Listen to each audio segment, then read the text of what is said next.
Et bienvenue. Ouvrons tout de suite ce journal avec ce communiqué du gouvernement axé sur la pandémie du coronavirus, communiqué lu ici par le ministre de la Santé publique, professeur Mahmoud Youssouf Khayal. Suivez. Communiqué du gouvernement. Le Tchad vient d'enregistrer son premier cas de coronavirus ce jeudi 19 mars 2020. Il s'agit d'un passager de nationalité marocaine en provenance de Douala. Le patient est déjà pris en charge par le service médical. Le gouvernement en appelle au respect strict de toutes les mesures prises, en particulier celles relatives aux règles d'hygiène et d'assainissement. Le gouvernement tient à rassurer l'opinion nationale et internationale que toutes les dispositions sont prises pour circonscrire la pandémie.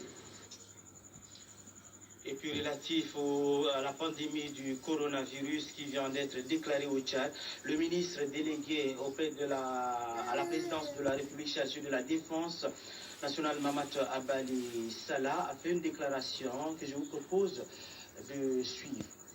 Ce jour 19 mars 2020, le Tchad a enregistré les premiers cas de l'épidémie coronavirus en N'Djamena. Il s'agit d'un passager de nationalité marocaine en provenance du Douala. Cependant, toutes les dispositions sont prises pour circonscrire la propagation de la pandémie. Et en plus des mesures prises par les ministères en charge de l'éducation nationale concernant la fermeture des structures scolaires.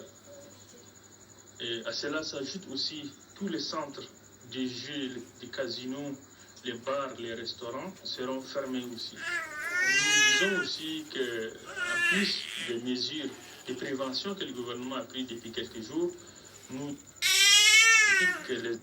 interdisons le regroupement de plus de 50 personnes sur toutes lieux publics ou privés.